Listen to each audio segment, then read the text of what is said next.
Oke, alhamdulillah baik ya. Nah, sebelum kita buka pembelajaran hari ini, perhatikan terlebih dahulu di sekelilingnya apakah ada sampah. Jika ada, silakan dibuang ke tong sampah. Sudah? Sudah, Bu. Oke, seperti biasa, untuk memulai pembelajaran kita berdoa terlebih dahulu. Ketua kelas, silakan dipimpin doanya. Siap, Bro. Teman, Bro. Juga, Bro. Berdoa mulai. Berdoa selesai. Terima kasih untuk ketua kelas. Sekarang Ibu cek kehadiran Anda terlebih dahulu. Dengarkan namanya baik-baik ya. Aisyah. Hadir, Bu. Hadir. Khalidatul Lisa. Hadir, Bu. Hadir semua ya. Nah, sudah siap untuk belajar? Sudah, Bu. Yakin siap? Sekarang Ibu mau tanya dulu. Siapa yang masih ingat apa materi kita minggu lalu? Ya, Aisyah? Perbedaan makhluk hidup dan beda tak hidup. Bagus. Minggu lalu kita telah belajar mengenai perbedaan makhluk hidup dan benda tak hidup. Siapa yang tahu apa itu perbedaan makhluk hidup dan benda tak hidup? Ya, kita Bernapas, tumbuh dan berkembang memerlukan makanan. itu yang untuk makhluk hidup atau benda tak hidup? Makhluk hidup, Bu. Ya, benar ya. Jadi perbedaan makhluk hidup dan benda tak hidup itu dapat kita lihat berdasarkan ciri-ciri yang dimilikinya.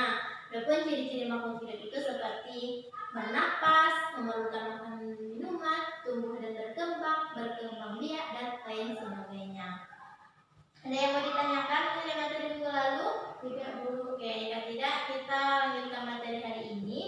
Sebelumnya Ibu mau tanya dulu, siapa yang sering pergi ke pasar bersama orang tuanya? Tunjuk tangan. Oke, hampir semuanya ada Ibu ya, sering pergi ke pasar ya. Nah, setelah sampai di pasar, apa saja yang Anda beli? Ya? Buah-buahan, sayur-sayuran, sama ikan, Bu. Oke, benar ya. Di pasar kita dapat membeli berbagai kebutuhan kita. Contohnya saja buah-buahan, sayuran, dan lain sebagainya. Nah, seperti yang kita lihat, di pasar para pedagang itu akan mengelompokkan barang dagangannya. Contohnya orang yang menjual buah-buahan ada di sebelah kiri, orang yang menjual peralatan rumah tangga ada di sebelah kanan, orang yang menjual ikan, ayam, daging itu ada di pojok belakang. Nah, pertanyaan Ibu, apa tujuan pedagang itu mengelompokkan barang dagangannya? Ada yang tahu? Ya, silakan Lisa. Untuk mudah dicari, Bu. Untuk mudah dicari. Ada yang lain? Ada yang lain pendapatnya? Ada yang beda? Sama? Oke. Jadi tujuan pedagang itu mengelompokkan barang dagangannya supaya para pembeli itu murah untuk mencarinya dan juga untuk mendapatkan barang tersebut.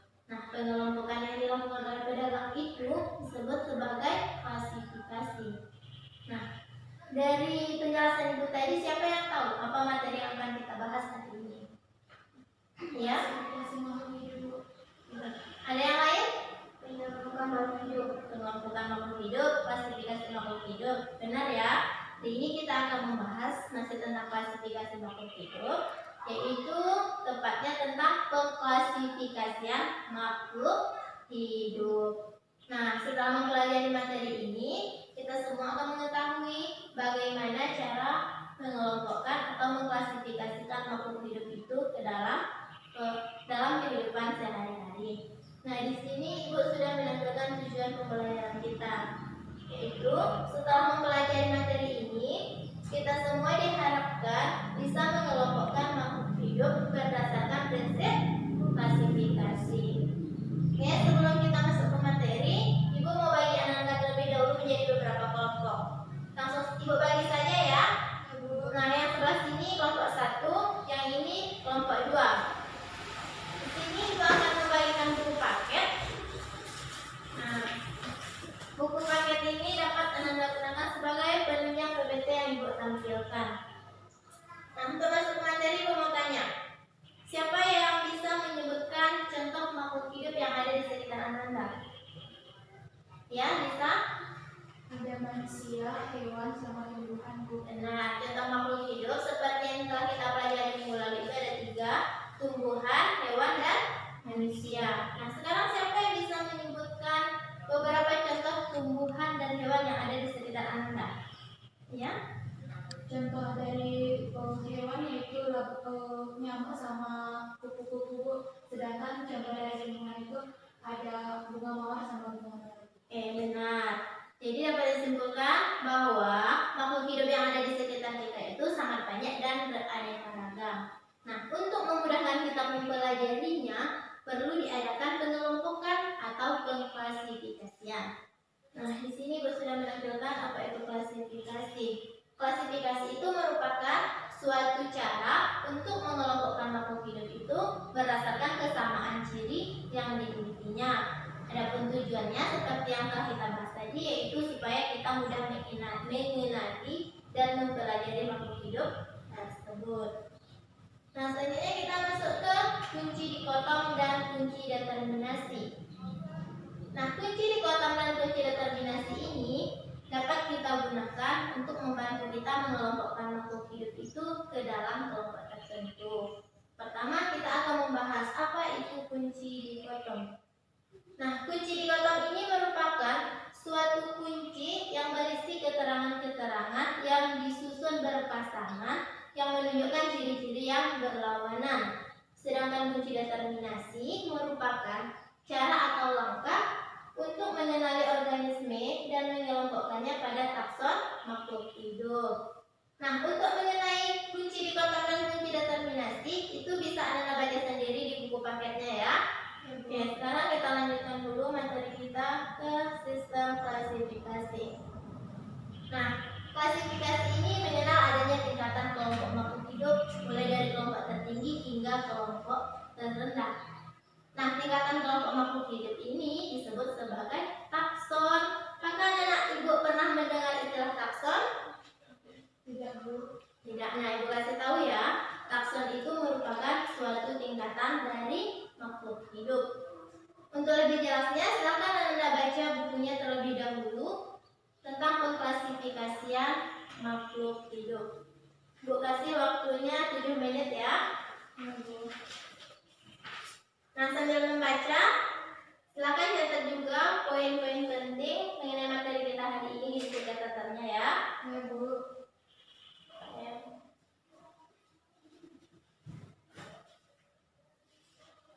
Nah, waktu membaca sudah habis. Sekarang kita lanjutkan lagi ke tadi kita sudah sampai ke takson ya.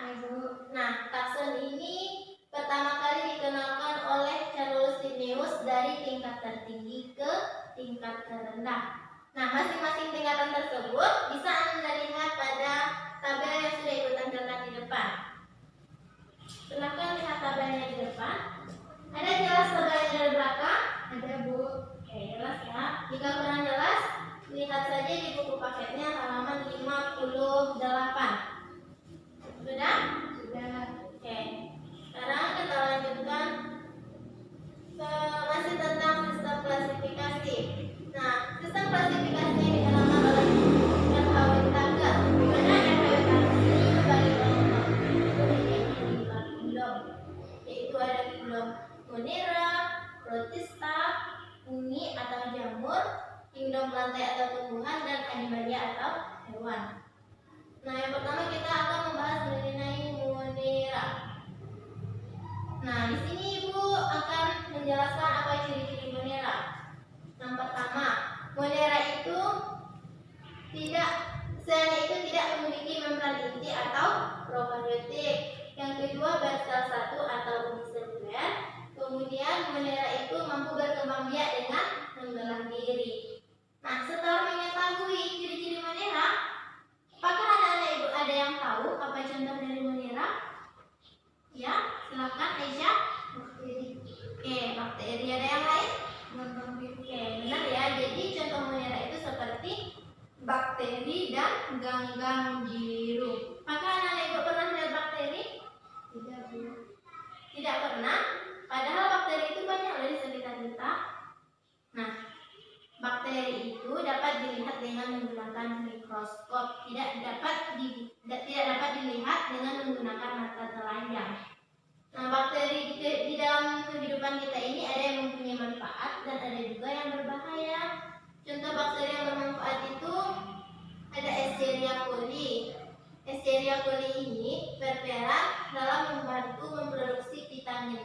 pada proses pembusukan sisa makanan.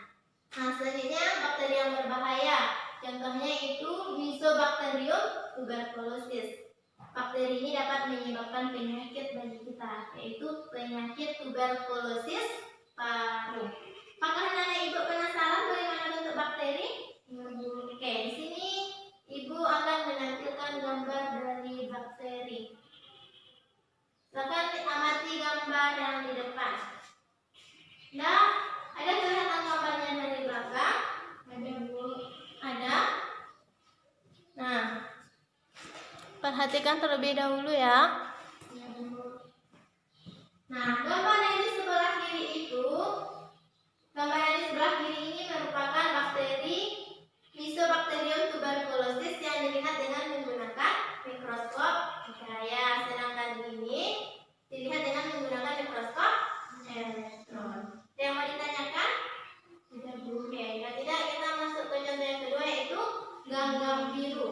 Nah, ganggang biru di sini Bu sudah menampilkan macam-macam dari ganggang biru. Silakan Anda lihat gambarnya di depan. Tidak? Sudah. Nah, untuk lebih jelasnya lihat saja nanti di buku paketnya ya. Nah, selanjutnya kita masuk ke kingdom yang kedua, yaitu protista. Protista itu memiliki ciri-ciri selnya memiliki membran inti atau eukariotik, kemudian bersel satu atau bersel tunggal yang disebut dengan tubuh seluler. Kemudian protista itu dia mampu berkembang biak. Nah, protista itu memiliki dua sifat, ada yang bersifat mikroskopis dan ada juga yang bersifat makroskopis. Nah, yang pertama yaitu ini merupakan contoh protista yang bersifat mikroskopis. Untuk contohnya bisa Anda lihat sendiri di gambar yang sudah Ibu tampilkan di depan. Ada kelihatan gambarnya? Ada, Bu. Oke. Untuk nama-nama dari gambar ini silakan Anda baca sendiri buku paketnya ya, karena materi kita hari ini lumayan padat. Oke, selanjutnya kita masuk ke contoh protista makroskopis. Nah, di sini itu sudah menampilkan gambar dari protista makroskopis. Nah, semua silahkan lihat ke depan. Jelas? Jelas, Bu. Nah, contoh protista makroskopis itu seperti alga merah, alga hijau, dan alga coklat. Biasanya protista makroskopis ini dapat kita temukan di pantai. Anak-anak ibu pernah ke pantai? Pernah, Bu. Nah, besok kalau pergi ke pantai, silakan Anda cari mengenai alga ya, anak ibu. Gambarnya seperti yang Ibu tampilkan di depan. Paham? Paham. Oke, sekarang kita lanjutkan ke kingdom yang ketiga, yaitu jamur. Anak-anak ibu pernah mendengar istilah jamur? Pernah, Bu. Pernah. Apa itu jamur? Nggak tahu. Mendengar aja malah yang pernah ya. Nah, Ibu kasih tahu. Jamur itu merupakan suatu kelompok makhluk hidup, suatu organisme dari makhluk hidup yang memperoleh makanan dengan cara menguraikan bahan organik yang sudah mati. Ulangi sekali lagi, jamur itu merupakan kelompok makhluk hidup yang memperoleh makanan dengan cara menguraikan bahan organik yang sudah mati. Nah, ciri-ciri jamur berikut. Pertama, dia tidak mempunyai klorofil. Yang kedua, memiliki spora. Selanjutnya, tidak mempunyai akar, batang, dan daun. Ya, tidak mempunyai akar, batang, dan daun. Selanjutnya itu hidup di tempat yang lembab. Kemudian bersifat saprofit. Nah, saprofit ini artinya organisme tersebut memakan organisme lain yang sudah mati. Selanjutnya dia bersifat parasit. Parasit artinya dia menempel. Nah, selanjutnya tubuh jamur ini terdiri dari benang-benang halus. Nah, benang-benang halus ini disebut dengan himpa. Ada yang mau ditanyakan mengenai ciri-ciri jamur? Tidak, Bu. Tidak? Oke, yang tidak, aku mau tanya. Siapa yang pernah melihat jamur?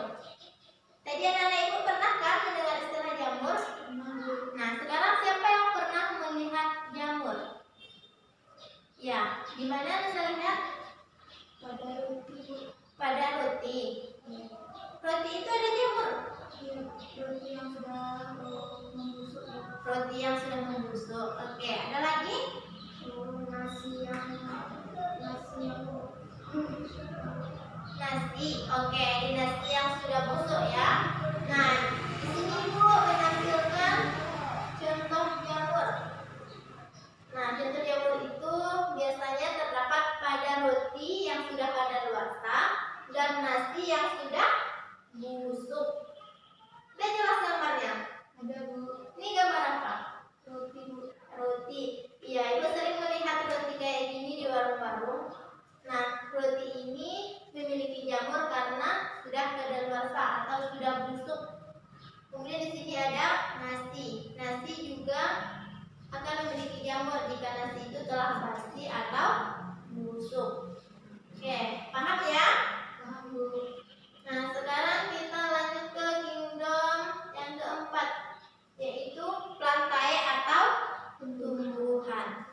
Secara garis besar, tumbuhan itu dibedakan menjadi dua, yaitu tumbuhan tidak berpembuluh atau halophyta dan tumbuhan berpembuluh atau Brachyophyta.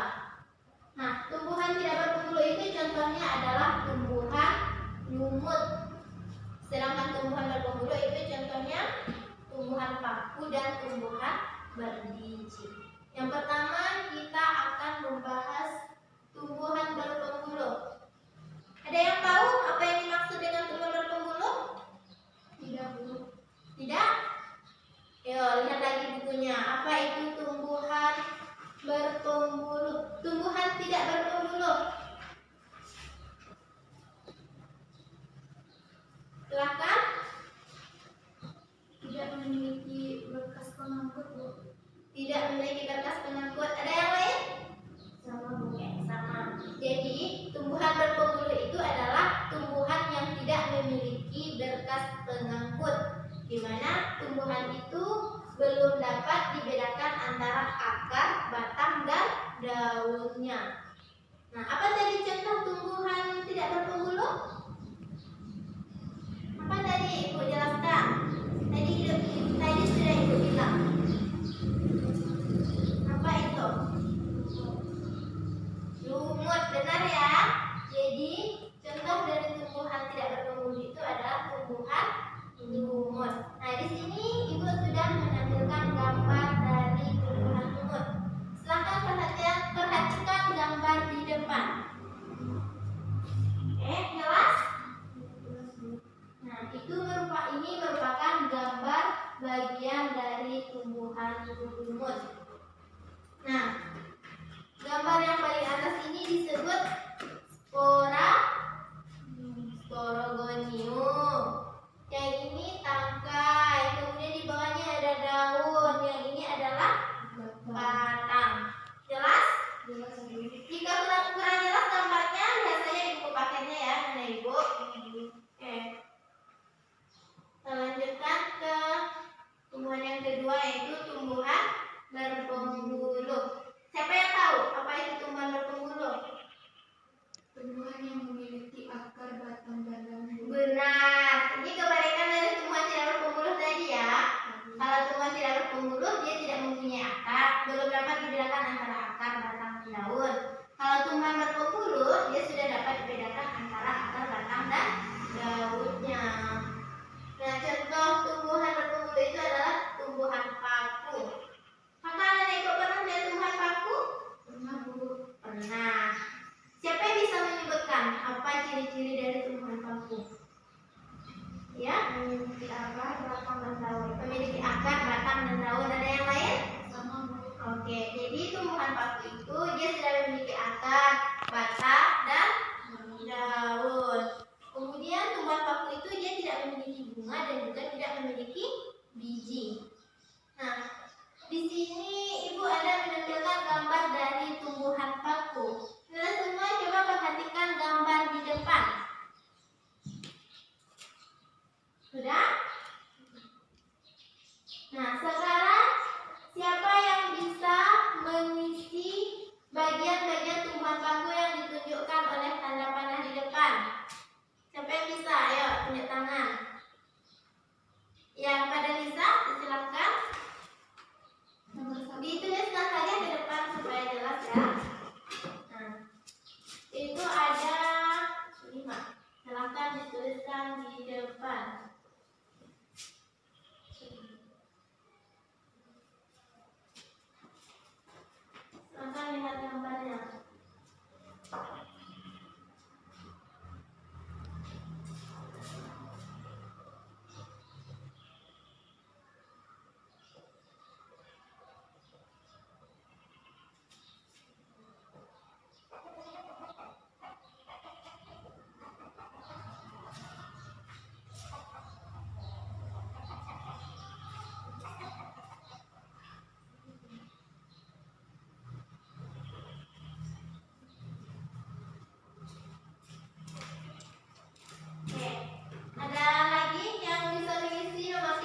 bahas yang ketiga.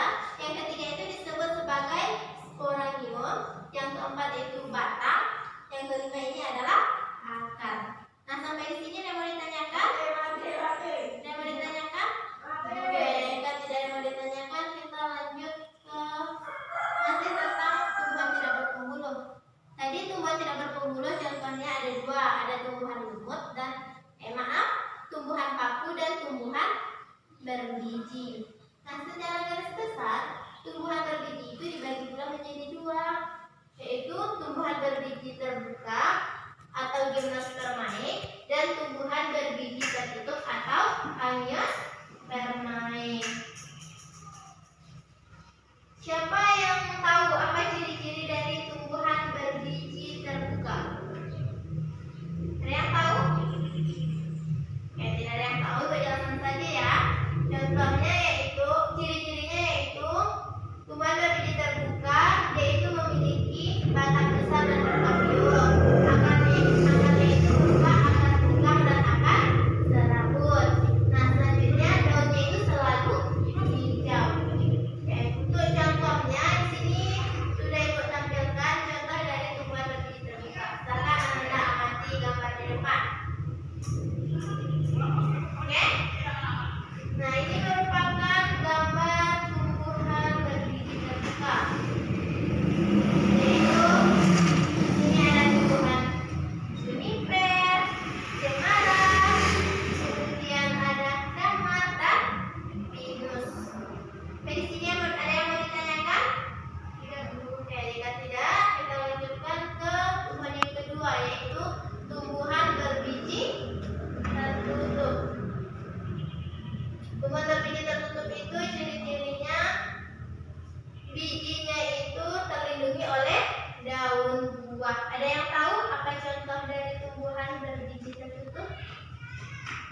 Ada yang tahu? Ada yang tahu? Ya, Lisa? Mangga, jambu, sama alpukat, Bu. Mangga, jambu, dan alpukat. Benar ya? Jadi tumbuhan berbiji tertutup itu ada mangga, jambu, dan alpukat. Sini sudah ibu buatkan gambarnya, itu ada mangga, jambu, alpukat, bukan semangka, nangka, dan juga anggur. Paham? Paham, Bu. Oke, sudah paham? Next. Nah, tumbuhan berbiji tertutup itu dibagi pula menjadi dua. Ada berbiji satu dan ada yang berbiji dua. Bukan berbiji ya, berkeping. Berkeping satu dan berkeping dua. Nah, yang berkeping satu itu disebut dengan monokotil. Mono itu artinya satu. Sedangkan berkeping dua itu disebut dengan dikotil. Nah, di itu artinya dua. Itu makanya disebut dikotil atau berkeping dua. Nah, untuk ciri-ciri tumbuhan monokotil dan dikotil bisa Anda baca sendiri di bukunya, atau Anda ibu ada yang tahu apa ciri-cirinya? Apa ciri-ciri dari tumbuhan monokotil? Kalau Iya. monokotil dia berakar serabut. Ya, benar ya.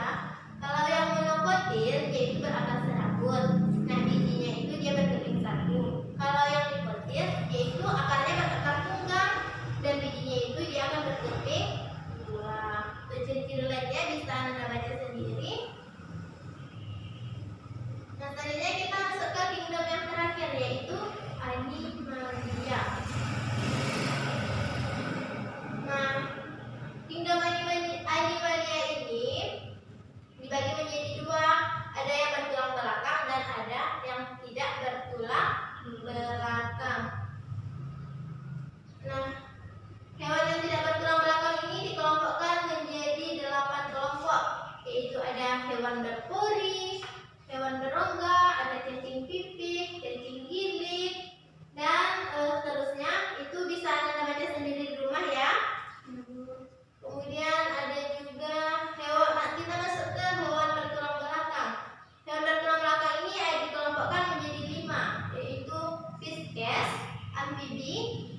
Cecilia, Alves, dan Mamalia. Oke, sampai di sini tidak ada yang mau ditanyakan? Tidak, Bu. Oke, sekarang Ibu akan menjelaskan lagi mengenai materi kita. Silahkan didengar baik-baik ya. Ulangi lagi. Tadi Ibu telah menjelaskan mengenai klasifikasi. Klasifikasi itu merupakan suatu cara untuk mengelompokkan makhluk hidup berdasarkan kesamaan ciri yang dimilikinya. Nah, tujuan dari pengklasifikasian itu supaya kita mudah mengenali dan mempelajari makhluk hidup tersebut. Oke? Tadi kita juga ada membahas tentang klasifikasi 5 kingdom, yaitu ada kingdom Monera, Protista, bumi atau jamur, lantai atau tumbuhan, dan animalia atau hewan. Paham? Paham, Bu. Oke, jika sudah paham, sekarang kita akan melakukan diskusi. Tadi Ibu sudah Anda sudah duduk berkelompok ya? Iya, Bu. Oke, sekarang Ibu akan membagikan KPD untuk tiap-tiap kelompok. Ini KPD-nya. Nah, silakan diskusikan dengan teman kelompoknya mengenai tugas yang ada di LKPD.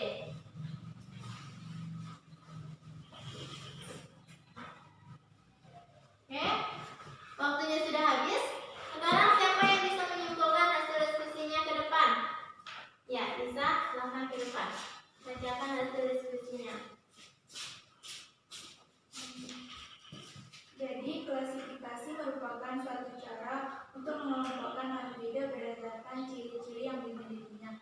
Adapun tujuan dari diadakannya pengelompokan ini untuk memudahkan juga dipahami dan juga dipelajari. Oke, silakan duduk. Terima kasih, Lisa. Ada yang beda hasil diskusinya dengan kelompok 1? Sama. Oke, sama ya. Jadi ulangi lagi. Pengklasifikasian ini dilakukan supaya kita mudah untuk mempelajari makhluk hidup tersebut. Oke.